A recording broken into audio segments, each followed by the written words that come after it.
Sebenarnya dalam perkiraan beberapa orang bahwa novel mau dihabisin. Kalau dari sisi hukum, jelas sekali bahwa tes wawasan kebangsaan ini tidak dikenal dalam Undang-Undang KPK baru. Itulah bahasa pemecatan dalam bahasa gaya baru sekarang.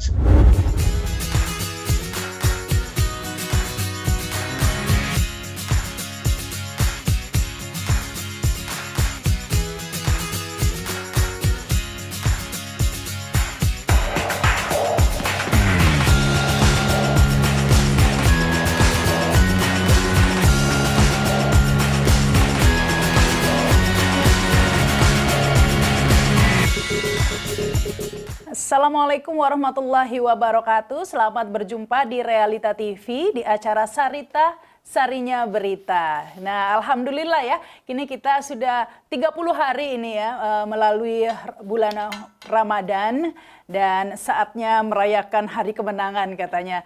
Lebaran tahun ini benar-benar spesial ya. Kado lebarannya nih yang spesial ya, mulai dari Pipang Ambawang oleh-olehnya, dan kado selanjutnya ini semalam ini baru kita dengar beritanya, Novel Baswedan dan 74 karyawan lainnya yang tidak lolos tes kebangsaan dinyatakan udah resmi dinonaktifkan. Meskipun info ini juga dibantah ya, katanya bukan dinonaktifkan tapi cuma disuruh menyerahkan tugas dan tanggung jawabnya ke atasan. Bingung ya. Nanti kita bahas lah ya. Karena berita ini pun langsung seperti biasa. Saya buka Twitter pagi ini macam-macam lah. Ada yang biasa lah berbenturan langsung. Salah satunya dari kelompok buzzer lah. Saya sebut kelompok buzzer atau biasanya sih pendukung pemerintah ini ya. Salah satunya ada Denny Siregar nih ya. Langsung menyambut. Saya bacakan ini. Kami gembira ketika Novel Baswedan dinonaktifkan. Bukan karena kami pembela koruptor, tapi kami gembira karena inilah saatnya KPK bisa aktif pelototi pesta pora di DKI Jakarta. Cuma DKI doang yang dipelototi. Ya, baik. Bagaimana dengan daerah lainnya begitu ya? Dan masih banyak lagi ya. Ini apalagi Novel Baswedan sudah mengatakan akan melawan begitu ya. Wah, ini masih panjang. Kita akan membahasnya ini dengan narasumber. Ada Pak Abdullahi Hamahua, adalah mantan penasehat KPK, tentunya banyak mengetahui tentang internal KPK. Nah, orang bertanya-tanya, ini mengapa sih sampai harus seperti ini? Mungkin pertamanya digambarkan. Mengapa Novel Baswedan ini menjadi penting begitu? Orang banyak yang mempertanyakan ya, sampai yang sebelumnya berusaha dibutakan matanya dan sekarang harus disingkirkan begitu katanya ya. Padahal ini kan hanya penyidik senior. Di dalam KPK sendiri kan masih ada pimpinan KPK, ada Dewan Pengawas. Ini seperti apa sih sebenarnya? Jadi tahun 2008, ketika kasus 2008 atau 2009, Cicak Buaya Jilid 1 berlangsung, Novel Baswedan itu dengan 2 atau 3 orang teman penyidiknya datang ke ruangan saya. Ngomongnya begini, Pak Abdullah harus bertahan agar supaya KPK tidak dibubarkan. Saya tanya, kenapa? Dia bilang, kami ini katanya yang penyidik nothing tulus. Kalau dibubarkan KPK, kami kembali lagi ke instansi asal kami. Tapi kami tidak mau jadi orang jahat lagi. Saya hafal itu, ingat betul itu kata-kata dia. Sekian tahun yang lalu itu. Saya terus berpikir, loh, kenapa pernyataan itu keluar dari seorang penyidik KPK? Baru kemudian saya sadar bahwa penyidik KPK itu dari polisi, JPU penuntut umum itu dari Kejaksaan Agung. Jarak dari Gedung Bundar dengan dari Mabes Polri itu ke KPK mungkin 10 kiloan lebih kurang lebih. Nah, kita tahu waktu itu bagaimana budaya kerja dan prestasi daripada Kejaksaan Agung dan kepolisian, sehingga kenapa kemudian anggota DPR memutuskan pada reformasi bahwa bentuk lembaga khusus KPK karena dianggap kepolisian dan kejaksaan belum berhasil memberantas korupsi, maka dibentuklah KPK itu. Nah, orang-orang yang seperti kepolisian kejaksaan kita tahu selama ini tiba-tiba datang ke KPK berubah total 360 derajat seperti itu. Kenapa? Karena sistem di KPK itu yang membuat orang berubah total. Nah, kalau KPK dibubarkan dan mereka kembali lagi ke instansi asalnya, sementara sistemnya masih sistem lama, kembali lagi menjadi orang jahat. Itu tadi, betul. Nah, Sehingga dengan demikian maka dalam sejarahnya Novel dengan teman-temannya tangkap jenderal ini, tangkap ini, dan seterusnya. Ya. Nanti kita lihat bahwa sekali waktu saudara Novel itu dipanggil ke Mabes Polri. Terus yang berhadapan dengan beliau itu bukan atasan langsungnya, tapi yang berhadapan langsung itu Densus 88. Kata orang Densus 88 kepada saudara Novel, kami itu bisa membunuh orang, bisa menghidupkan orang. Itu pernyataan Densus kepada Novel. Novel tahu maksudnya apa seperti itu. Tapi ya Novel pula tetap saja apa yang sedang ditangani. Maka kemudian terjadilah apa yang membutakan mata dia itu karena dianggap Novel tidak mau mengikuti ancaman Densus itu. Dia tetap jalan saja dengan kasus-kasus besar waktu seperti itu. Maka kemudian dibutakan. Sebenarnya dalam perkiraan beberapa orang bahwa Novel mau dihabisin. Tapi kasus Antasari, kalau Mbak Rita ingat kasus Antasari, itu kan dibunuh Nazarudin itu salah seorang pimpinan salah satu BUMN, anak perusahaan BUMN. Di pengadilan itu terbongkar pelurunya itu diketahui dari mana pelurunya itu, dia punya selongsong itu diketahui.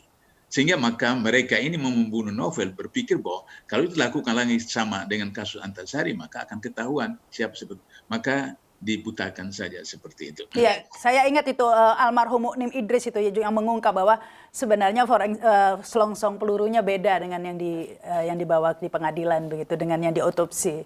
Nah itu, jadi sehingga kemudian Novel tidak ditembak begitu, tapi dengan air raksa. Dan kita tahu lihat skenario itu ketika di pengadilan dia dituntut hanya 1 tahun oleh JPU dengan alasan bahwa orang itu tidak berniat jahat untuk mencelakai Novel. Logika apa yang kita pakai, orang dari rumah, dari mana, datang ke masjid, salat subuh, sudah habis, kemudian terus siram air, kok tidak berniat seperti itu. Maka kemudian hakim memutuskan 1 tahun dan 1,5 tahun penjara. Beberapa bulan sebelumnya di pengadilan Pekanbaru, Riau, itu hakim menjatuhkan hukuman 4 tahun penjara bagi seorang pemuda yang bunuh seekor harimau. Jadi pembunuh harimau dijatuhi hukuman 4 tahun penjara, sementara Novel yang mata kanannya itu buta total, mata kiri tinggal 30%, itu dijatuhi hukuman 1 tahun dan 1,5 tahun seperti itu. Nah, jadi oleh karena itu maka masyarakat itu bereaksi seperti itu. Nah, sekarang kita datang kepada persoalan wawasan kebangsaan. Saya tadi ingat tentang kasus Yudi itu ketua ada pegawai yang sekarang, itu yang juga kena juga. Ya, kena 75 orang. Dia itu angkatan pertama tahun 2004. 2004, pegawai pertama angkatan pertama. Dan mereka ada sekitar 40 orang kalau tidak salah. Itu mengikuti pelatihan di Polda Jawa Tengah, di markas, di tempat diklat Polda Jawa Tengah. Itu 6 bulan. 6 bulan mengikuti pelatihan, karena itu disiapkan untuk calon penyidik. Setelah 6 bulan, baru magang 3 bulan. Jadi 9 bulan. Sudah itu baru kemudian tes terakhir, baru lulus, baru nanti. Orang seperti ini dari 2004 tidak lolos tes wawasan kebangsaan. Barita, saya ini pernah jadi pansel seleksi pimpinan KPK. Saya pernah pansel seleksi eselon 1 Kementerian Hukum dan HAM. Saya tidak temukan ada pertanyaan-pertanyaan seperti begitu. Ya, soal jilbab lah, soal LGBT lah, soal apalah seperti itu. Saya menduga bahwa orang yang menyusun pertanyaan ini dari Menpan atau dari siapa, ini tidak lulus Pancasila waktu kuliah. Saya yakin itu. Nah, kenapa? Karena sila pertama Pancasila ketuhanan yang Maha Esa. Kata Bung Karno, ketuhanan yang Maha Esa, sila pertama merupakan kausa prima dari sila kedua sampai ke-5. Artinya dia menapasi sila kedua sampai ke-5.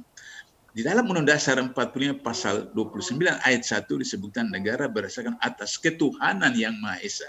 Artinya Indonesia ini bukan negara komunis, bukan negara sosialis, negara kapitalis, negara agama berdasarkan ketuhanan yang Maha Esa.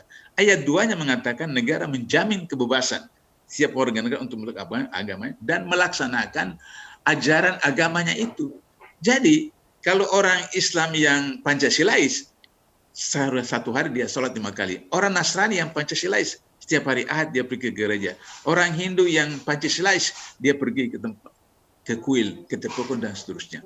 Jadi Kalau misalnya Menteri Pendidikan mengatakan bahwa tidak boleh ada sekolah-sekolah yang mewajibkan pakai jilbab, dia nggak ngerti Pancasila, nggak ngerti Undang-Undang 10. Oh, itu perintah Undang-Undang 45.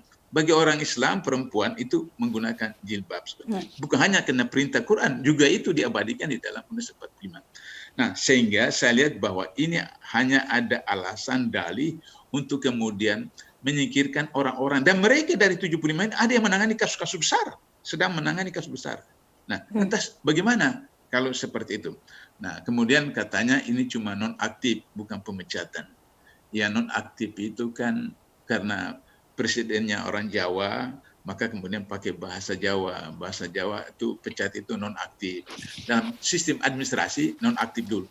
Serahkan jabatan. Nah, kalau begitu, mereka datang ke kantor ngapain? Nah, kan sudah tidak lagi menjabat. Serahkan jabatan. Tugas dan tanggung jawab diserahkan kepada atasan. Ya, terus tugasnya dia apa dong? Jadi situ dia bengong di sana. Terus kemudian makan gaji buta. Seperti itu. Di KPK itu berbeda dengan di instansi lain. Di KPK itu mulai dari lembaga, organisasinya, deputi, direktorat, kepala bagian, sampai individu. Saya 8 tahun di sana, saya punya KPI. Setiap pegawai KPK punya KPI. Harus dia lakukan apa selama 1 tahun itu. Sehingga dengan begitu, maka kalau dia tidak punya jabatan, KPI-nya apa? Dia mau buat kerja apa? Padahal dalam struktur gaji di KPK berbeda dengan di instansi lain, bahwa maka ada tunjangan kesehatan, ada tunjangan hari tua, ada tunjangan kinerja. Tunjangan kinerja itu ditetapkan bahwa kalau dia punya kinerja A, maka tunjangannya 10% dari gaji pokok. Kalau kinerjanya B, 7% dari gaji pokok. Kalau C, 5%. Kalau D, 0. Ada yang 0. 0 itu ketika dia melanggar kode etik dan seterusnya. Jadi, kalau dia tidak lagi memegang jabatan apa, terus KPI-nya apa, dia buat apa, bengong. Seperti itu. Nah, ini kan, maka kemudian orang-orang itu punya integritas. Kalau sudah tidak ada jabatan, tidak ada pekerjaan, masa mau terima gaji? Kalau begitu sama aja. Silakan, lu pulang lu. Nggak ada lagi kerja. Karena orang berintegritas, masa mau terima gaji, makan gaji pokok, apa gaji buta. Maka kemudian dengan cara halus, ya udah mengundurkan diri seperti itu. Itulah bahasa pemecatan dalam bahasa gaya baru sekarang seperti itu. Nah, ini yang harus kita lihat. Nah, oleh karena itu maka saya mau katakan buat Mbak bahwa kenapa KPK itu disebut sebagai extraordinary organization karena korupsi itu kejahatan luar biasa. Karena kejahatan luar biasa, maka penanganannya luar biasa. Manajemennya PP 63 itu juga luar biasa, manusianya luar biasa, SDM-nya luar biasa. Yang saya kasih contoh tadi, SDM-nya luar biasa dari 27.000. Saya ingat 2007 itu KPK perlu 100 orang pegawai baru, mendaftar 27.000, yang tes, yang lulus cuma 45 orang. Bayangkan dari 27.000 cuma 45 orang yang lulus. Jadi manusia-manusia seperti itu, orang-orang seperti Yudi, orang seperti Novel yang itu melalui proses rangkaian, seleksi, proses psikotes dan seterusnya. Nah, psikotes di KPK itu kan tidak mudah. Saya mengikuti ketika jadi penasihat KPK, mengikuti psikotes itu berapa ratus pertanyaan seperti itu. Nah, oleh karena itu maka apa urusan dengan soal jilbab, soal LGBT, soal belum menikah, mau jadi istri kedua dan seterusnya. Saya salah satu punya tanggung jawab di KPK secara moral itu adalah sekian banyak perempuan-perempuan itu saya harus cari jodoh mereka karena mereka kan Mbak Rita tahu kan perempuan kan tidak mungkin ofensif untuk bicara. Tapi itu problemnya. Kenapa? Karena mereka itu mania kerja. Orang KPK itu mania kerja. Kalau jam 5 sore kan jam kerja jam 8 sampai jam 5. Kalau jam 5 sudah ada yang mau selesai, mau tutup laptop segala macam, diledekin sama teman. Hari gini mau pulang seperti itu. Itu mania kerja. Sampai satu lantai saya itu ada polisi, dia bilang, Pak Abdullah, seumur hidup saya baru di KPK saya sholat berjamaah 4 kali sehari. Subuh di rumah, zuhur, asar, maghrib, isya itu berjamaah. Habis sholat isya baru pulang seperti itu. Orang-orang mania kerja sehingga yang perempuan-perempuan itu karena fokus kerjanya luar biasa seperti itu dan itu kan orang kerja dengan sesuai dengan hobinya kan, dengan profesinya. Kalau hobi itu kan sudah tidak pikirkan yang lain-lain lagi seperti begitu. Lantas kemudian kok diajukan pertanyaan, mau nggak jadi istri kedua, mau jadi seperti itu kan saya anggap itu kurang ajar, itu pelecehan dan itu bisa kemudian kalau mereka mau bisa ajukan gugatan seperti itu pelecehan. Ya, karena itu kan forum resmi ya, wawancara resmi ya, ditanya apakah bersedia lepas jilbab, tentunya itu sangat private sebenarnya ya. Tapi lepas dari itu Pak Abdullah, mengapa novel ini begitu penting padahal kan masih ada 1.000 orang lebih yang lolos tes kebangsaan. Apakah kalau tidak ada 75 orang ini langsung KPK akan seperti kata orang itu innalillahi wa inna ilaihi rajiun? Sebenarnya ya bisa saja diganti novel tapi ini karena prosesnya itu yang tidak betul. Kalau misalnya prosesnya betul-betul seperti biasa, saya selama 8 tahun lebih di KPK menangani 10 kasus pelanggaran kode etik. Sebab apa di KPK itu pimpinan tidak bisa memecat pegawai KPK, harus melalui pengawasan internal. Pengawasan internal kemudian diperiksa, kemudian dibawa ke majelis kode etik.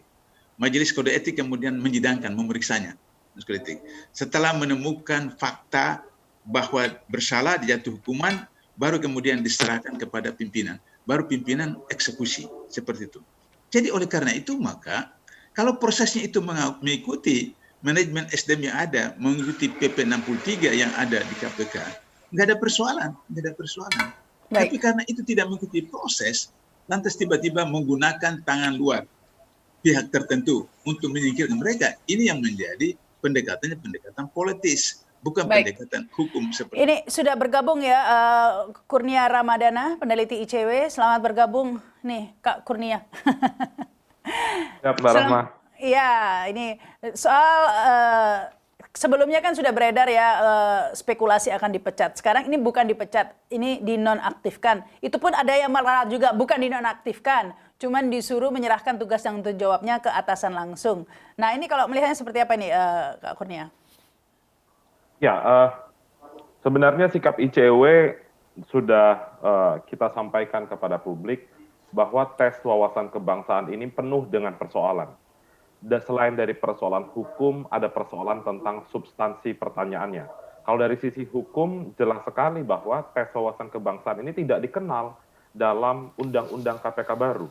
Selain dari itu, turunannya pun PP 41 tahun 2020 tidak menyebutkan itu. Apalagi, Mbak Rahma, dalam putusan MK kemarin, sudah ditegaskan bahwa peralihan status pegawai KPK tidak boleh melanggar hak-hak pegawai yang selama ini sudah berkontribusi panjang dalam pemberantasan korupsi. Pertanyaannya pun sudah banyak beredar di masyarakat, absurd, irasional, dan tidak relevan dengan kerja-kerja pemberantasan korupsi. Dan hari ini kita lihat ada 75 orang yang mana mayoritas yang diberhentikan atau nonaktif istilah administrasi tersebut adalah orang-orang yang menangani perkara-perkara besar. Dan hari ini mereka diminta untuk menyerahkan pekerjaannya yang notabene adalah berkas-berkas perkara pada atasannya yang kita tidak terlalu percaya bahwa atasannya itu misalnya cukup clear orangnya. Kami menduga memang selain ini adalah keputusan subjektif dari pimpinan KPK untuk menyingkirkan penggawa-penggawa KPK, ada unsur juga yang terlihat bahwa pimpinan KPK tidak tenang ketika pegawai-pegawainya menindak perkara-perkara besar. Misalnya ada kasus Bansos, ada kasus Harun Masiku, dan juga ada kasus suap ekspor benih lobster. Saya rasa itu. Iya, kalau pimpinan KPK-nya sendiri ada tes kebangsaannya nggak? Ya, maka dari itu kami menduga ketika tes wawasan kebangsaan itu dikenakan kepada pimpinan KPK, mereka bisa tidak lulus. Kenapa? Karena misalnya salah satu pimpinan KPK yaitu Pak Ketua langsung, Pak Firly Bahuri, toh melanggar kode etik berat bahkan tetap dilanggengkan untuk menjadi Ketua KPK. Padahal kalau dalam konteks tes wawasan kebangsaan secara global misalnya cinta tanah air dan lain sebagainya, poin integritas itu kan menjadi hal yang utama. Begitu Mbak Rahma. Iya, tapi ini sekarang ini isunya bergulir ya. Kak Kurnia, katanya ini saya bacakan lagi dah ya, karena inilah menariknya Indonesia saat ini. Kalau ada sesuatu yang kasus yang menjadi polemik, langsunglah dua kubu ini bekerja begitu ya. Salah satunya buzzer ini. Isunya sekarang bergulir ya, menjadi dialihkan ke Anies Baswedan begitu. Ini korupsi. Saya bacakan salah satu tweet, banyak senada ini hari ini banyak sekali, ini saya ambil satu dari penjaga keutuhan NKRI biasa, atau kakek satir ini ya, kakek satir ini biasa fotonya selalu nggak jelas ya kalau buzzer itu, tapi kerap nge-tweet. Kalau hanya publik menuntut agar Novel Baswedan dipecat, dituduh buzzer, maaf bro, salah. Publik, dia menamakan publik lagi ya, menuntut Novel Baswedan dipecat ada alasannya. Karena Novel Baswedan tidak pernah usut dugaan korupsi Anies Baswedan. Silahkan bantah dengan argumen yang tepat. Senada juga banyak. Paling ditakuti tes wawasan kebangsaan KPK profesional, gue gitu ya bahasanya, adalah sudah masuk PNS aja di tes kebangsaan di Pemda. Tapi yang paling ditakuti oleh sepupunya Bang Anies ini, kalau nggak ada Novel lagi kebuka deh borok korupsinya Pemda dan langsung masuk bui. Ini dari penjaga keutuhan NKRI. Seperti biasa nggak menggunakan nama asli. Nah tapi ini senada ini banyak sekali. Nah ini bisa disoroti oleh ICW nggak? Karena memang dianggap KPK ini tidak pernah mengusut dugaan korupsi Anies Baswedan. Meskipun dulu Ahok juga nggak pernah diusut juga sih. Tapi kalau sekarang ini ngelihatnya gimana? Ya, kami masih yakin ya sampai hari ini bahwa penanganan perkara itu sangat tergantung dengan kecukupan alat bukti. Sampai hari ini, saya rasa kinerja penindakan KPK cukup baik. Dan banyak laporan masyarakat justru direspon dengan penindakan oleh KPK. Saya anggap memang ketika isu Novel Baswedan itu kan selalu dikaitkan dengan itu ya. Dan rata-rata juga yang menggembar-gemborkan di media sosial itu adalah akun-akun fiktif. Saya sebut misalnya satu nama ya di Twitter itu ada Denny Sirega. Karena ICW juga Mbak Rahma kena fitnah oleh yang bersangkutan. Selalu itu ketika kita kritik kebijakan pemerintah selalu dikaitkan dengan dana asing dan lain sebagainya, sebenarnya tidak relevan begitu. Nah itu yang menarik di isu tes wawasan kebangsaan ini Mbak Rahma. Kalau kita lihat 1 minggu ke belakang ini kan ada 2 isu besar dalam konteks pemberantasan korupsi. Ada putusan Mahkamah Konstitusi dan ada tes wawasan kebangsaan. Yang diganggu oleh buzzer ini, putusan MK praktis tidak ada ya, saya cek di Twitter. Kalaupun ada tidak terlalu banyak lah.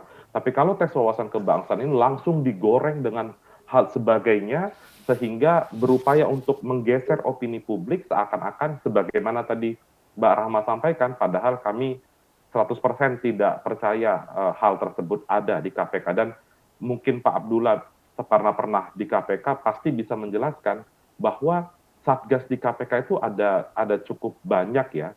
Jadi tidak bisa hanya kita kaitkan dengan Novel Baswedan semata begitu.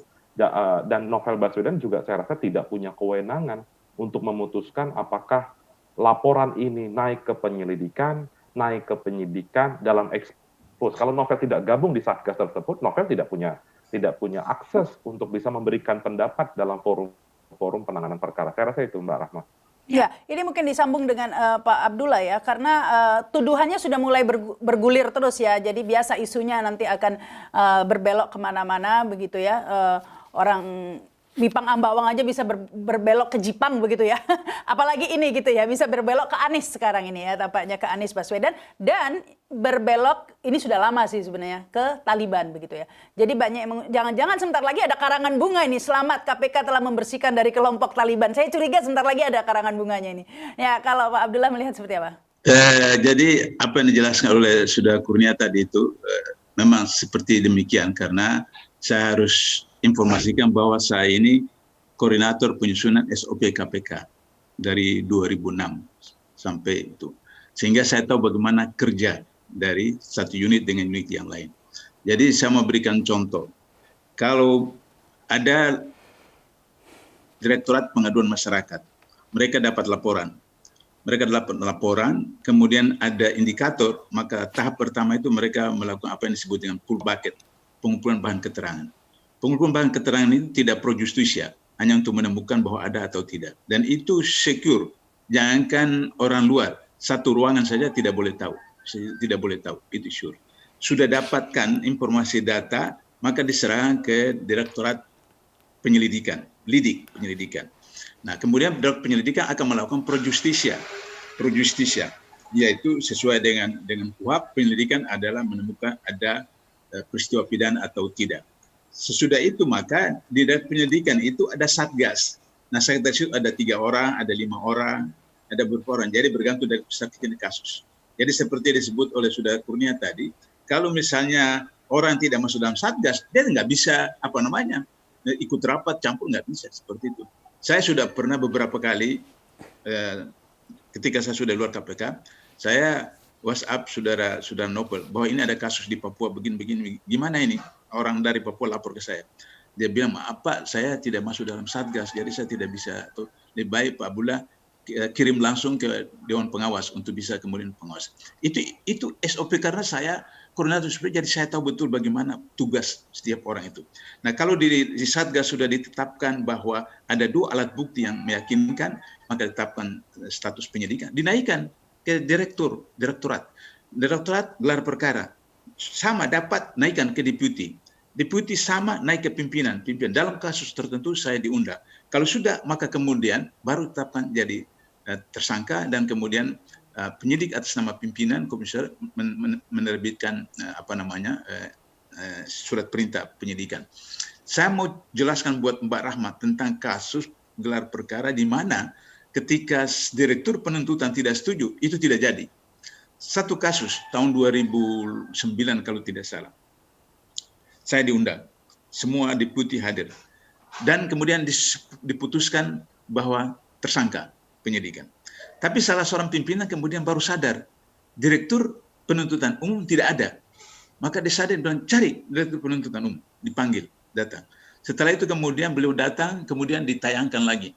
Beliau baca kurang lebih 5 menit. Sudah itu kata beliau, maaf Pak, Bapak, belum bisa ini dibawa ke tahap penyidikan.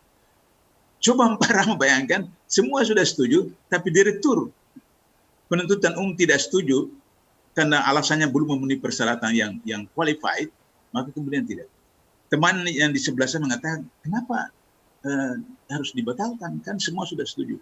Saya bilang, kita ini di belakang layar, yang bertarung di lapangan itu mereka. Penuntut umum yang bertarung di lapangan. Dan itu menyangkut KPI mereka. Kalau dia gagal di persidangan, itu tercela betul buat dia, dan itu mengganggu KPI dia. Sehingga ketika dia merasa bahwa itu belum memenuhi unsur, maka dia minta melakukan lagi proses penyelidikan lagi sampai seperti itu. Itu saya bukan ilustrasi untuk membuktikan bahwa tidak main-main di sana. Sehingga saya di KPK selalu saya katakan kepada teman-teman penyidik, jadi Anda harus yakin 99% bahwa di pengadilan itu dijatuhi hukuman, baru Anda proses. Ada yang tanya, kenapa tidak 100% Pak? Saya bilang 1% itu hak Allah, hak prerogatif Allah. Bisa aja Allah bolak-balikkan hati seseorang, kemudian di pengadilan bisa lolos. Tapi Anda harus yakin 99%. Nah, jadi kalau misalnya dianggap bahwa apakah Nopel kalau sudah tidak ada, terus kemudian seperti aman, tidak bisa Mbak. Karena ini sistem di KPK itu, yang dimana ketika pimpinan baru yang bukan yang sekarang, yang lalu, itu pegawai KPK WhatsApp saya, curhat saya katakan, Anda harus ingat, pimpinan KPK itu cuma 4 tahun, mereka akan berganti. Anda sampai pensiun di situ, karena tetap Anda ikut kode etik, ikut SOP, ikut pegawai KPK, sehingga pergantian pimpinan seperti itu akan bisa kemudian berubah lagi seperti itu. Nah, oleh karena itu maka, karena sistem, maka Nopel tidak ada, siapa tidak ada, Sugiri tidak ada, segala macam, itu tetap berjalan. Yang jadi persoalannya adalah kalau ada kecenderungan untuk mengalihkan sistem itu kepada sistem yang seperti di tempat lain. Misalnya dengan ada Dewas, kemudian ada apa yang kemudian ada SP3 dan seterusnya. Maka Mbak bayangkan, sekarang itu dengan adanya SP3 yang dibenarkan KPK, maka ini pesta bagi koruptor. Jadi kalau Mbak menggunakan dana APBN atau dana APBD, sudah itu kemudian takut lari aja ke luar negeri. Setelah 2 tahun baru kembali lagi, sudah SP3, selesai. Ini pesta pora seperti itu. Nah, oleh karena itu maka kenapa kita protes, saya pribadi dan lain-lain itu? Karena prosesnya itu tidak benar, wawasan kebangsaan. Tadi Mbak tanya kepada Saudara Kurnia, apakah pimpinan KPK itu mengikuti tes wawasan kebangsaan? Saya pernah jadi pansel pimpinan KPK. Tidak ada yang seperti itu. Itu disusun secara profesional dari UI, dari Angkatan Udara, dari apa segala macam, dari TNI, disusun secara profesional. Dan kita bahas pertanyaan-pertanyaan itu, baru kemudian diajukan kepada itu. Nah, tahu-tahu ini kemudian ada apa namanya, ada jilbab, ada LGBT, ada segala macam yang tidak ada kaitannya dengan tugas profesi dia. Seharusnya kan harus disesuaikan dengan profesi dia, tugas dia, job dia. Apa dia penyelidik, apa dia penyidik, apakah dia pengadu masyarakat, apakah dia administratif dan seterusnya. Seharusnya ke situ, bukan ke soal-soal yang lain. Saya kembali lagi ke Kak Kurnia ya. Tadi dikatakan bahwa dengan penyerahan tanggung jawab tugas dan tanggung jawab ke atasan langsung, itu artinya 75 orang ini termasuk Novel Baswedan dan Yudi, ketua wadah pegawai, harus menyerahkan dokumen-dokumen yang dia miliki semuanya, kasus-kasus besar yang tengah ditangani kepada atasannya. Nah, ini ada kekhawatiran akan dihilangkan, seperti itu tujuan utamanya? Iya, tentu kita khawatir akan ada penghilangan kembali orang-orang yang selama ini disebut santer terlibat dalam beberapa perkara. Tentu kita berbicara ini pasti melihat atau merefleksikan ke belakang. Ketika Pak Firly dan 4 orang pimpinan lainnya dilantik, ada cukup banyak perkara yang mengandung kejanggalan. Mulai dari misalnya ketidakmauan, saya sebut diksinya ketidakmauan KPK untuk mendeteksi keberadaan Harun Masiku, itu satu. Yang kedua, Mbak Rahma, dalam kasus Bansos, ada 2 nama politisi, Herman Heri dan Ihsan Yunus, yang sudah disebut dalam persidangan mendapatkan kuota paket Bansos yang demikian besar. Tapi sampai hari ini, 2 orang tersebut meskipun sudah dipanggil sebagai saksi, namun prosesnya kan lama. Dalam surat dakwaan juga tidak tercantum nama 2 politisi PDIP tersebut. Kita kan tidak mengatakan mereka itu terlibat, tapi setidaknya mereka tahu terkait dengan pengadaan Bansos. Itu pertama, kasus Bansos yang juga ditangani oleh penyidik KPK yang masuk dalam list 75 tersebut. Yang kedua, dalam kasus suap ekspor benih lobster. Salah satu pejabat di Kementerian Kelautan dan Perikanan sudah diberikan surat panggilan sebagai saksi, namun salah satu petinggi KPK mengatakan tidak perlu, KPK tidak membutuhkan keterangan yang bersangkutan. Dalam kasus misalnya, kasus suap pajak yang juga ditangani oleh beberapa orang di dalam 75 yang dinonaktifkan tersebut, ada dugaan informasi yang bocor. Jadi apa perkara yang irisan di antara 75 pegawai KPK ini, ada sejumlah 10 atau 20 penyidik, irisannya atau benang merahnya adalah mereka menangani perkara besar, dan yang kedua, melibatkan kader partai politik. Dan memang selama periode 2019-2020 ini, semangat KPK terlihat mengendur. Takut ketika berhadapan dengan aktor-aktor dari politisi, meskipun memang nanti akan dijawab oleh para buzzer. Kita sudah meringkus 2 menteri, Edi Prabowo dan Juliari Batubara. Benar, kita tidak menyangkal itu. Tapi KPK pada era saat ini hanya berhasil membongkar, tidak berhasil menuntaskan. Itu, Mbak Rahma. Iya, terus kemudian tadi itu Anda melihat juga ada kecenderungan untuk merubah sistem ini ya, sistem dari yang seperti diungkapkan oleh Pak Abdullah Muha ya, sistem yang sudah dibentuk di KPK selama ini, kemudian ke depannya ini akan dirubah seperti itu sistemnya?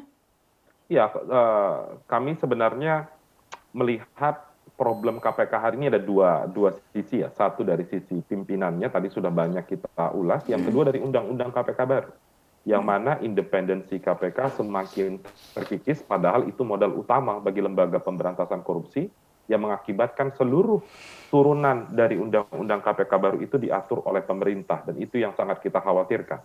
Dan terkait dengan ASN nanti, Mbak Rahma, ada satu isu besar juga, para penyidik KPK ketika sudah dilantik menjadi aparatur sipil negara, maka akan beralih status sebagai penyidik pegawai negeri sipil. Dan kalau kita mengacu pada kitab Undang-Undang Hukum Acara Pidana, penyidik pegawai negeri sipil itu berada di bawah pengawasan Mabes Polri. Tentu ini akan menimbulkan problematika baru, karena satu sisi penegak hukum lain adalah objek dari pengusutan perkara yang ada di KPK, penyelenggara negara, penegak hukum. Itu semakin kita khawatir ke depan KPK akan perform kembali. Dan dengan kondisi hari ini, ketika 75 orang diberhentikan, saya rasa memang publik harus menurunkan jauh ekspektasinya kepada Komisi Pemberantasan Korupsi, karena saya yakin tidak akan bisa kembali seperti dulu di zaman Pak Abdullah menjadi penasehat, Pak Agus Raharjo, Pak Abraham Samad, dan lain sebagainya.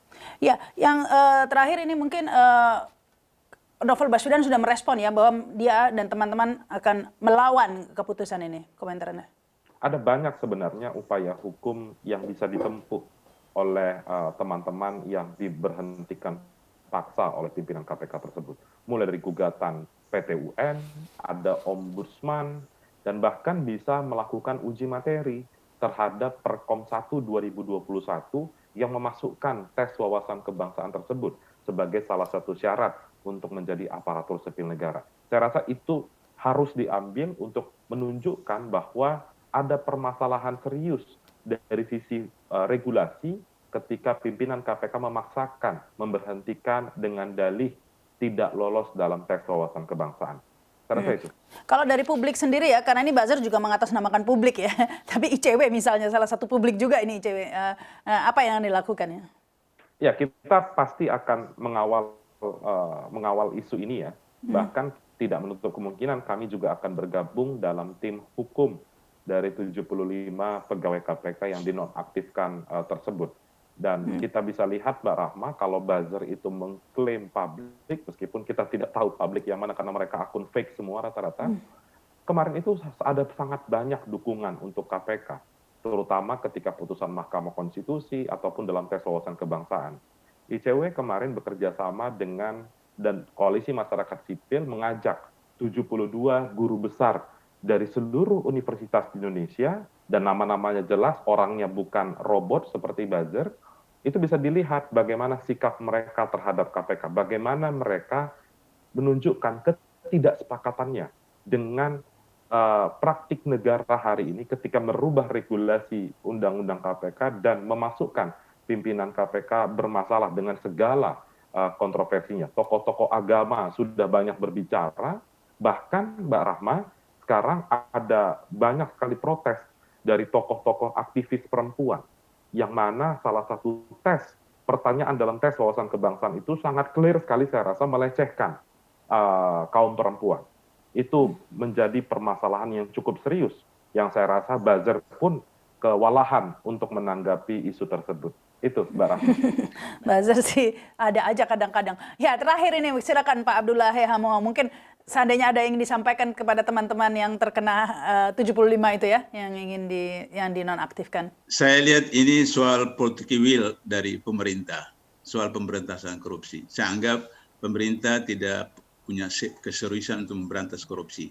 Saya kasih contoh waktu zaman SBY ketika saya masih di KPK. Ketika besan SBY ditangkap oleh KPK, SBY tidak ngamuk-ngamuk. Kemudian ketika bendahara partai penguasa Nazarudin itu dan dia anggota DPR itu lari ke luar negeri, maka kemudian Presiden mempunyai political will. Ya, tapi setelah itu Antasarinya masuk penjara, Pak. Jangan lupa. Oh, itu kasus yang berbeda lagi, seperti itu. Maka kemudian bisa kita tangkap Nazarudin.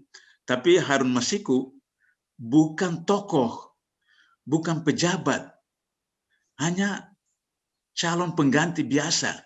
Sampai sekarang tidak ketahuan kemana rimbanya. Kalau pemerintah serius seperti waktu zaman SBY, maka kemudian Mabes Polri bersama-sama dengan KPK bisa menangkap dia dimanapun dia berada. Jadi oleh karena itu kembali lagi kepada soal political will. Kalau political will pemerintah serius, maka kemudian sebab waktu masih zaman SBY, undang-undang KPK itu sudah berapa kali dicoba untuk diubah, tapi tidak berhasil. Selain daripada teman-teman ICW kemudian komunitas anti korupsi itu melawan, tapi memang presiden juga memang serius seperti itu. Tapi sekarang ini bahkan undang-undang nomor 19 tahun 2019 tidak ditantangani oleh presiden seperti itu. Itu menunjukkan bahwa juga soal keadaban di dalam tata bernegara tidak ditangani oleh presiden. Sehingga dengan begitu maka saya lihat bahwa sudah Firly itu waktu deputi penindakan, Mbak. Saya minta waktu sedikit. Saya diundang oleh PI sebagai ahli untuk menjelaskan apakah yang dilakukan oleh saudara Deputi Penindakan melanggar kode etik atau tidak. Maka sebelum saya mengajukan jawaban, diajukan pertanyaan, ditayangkan dulu beberapa menit, video dan seterusnya. Ketika saya lihat tayangan itu, saya bilang, ini bukan pelanggaran kode etik, ini pelanggaran pidana.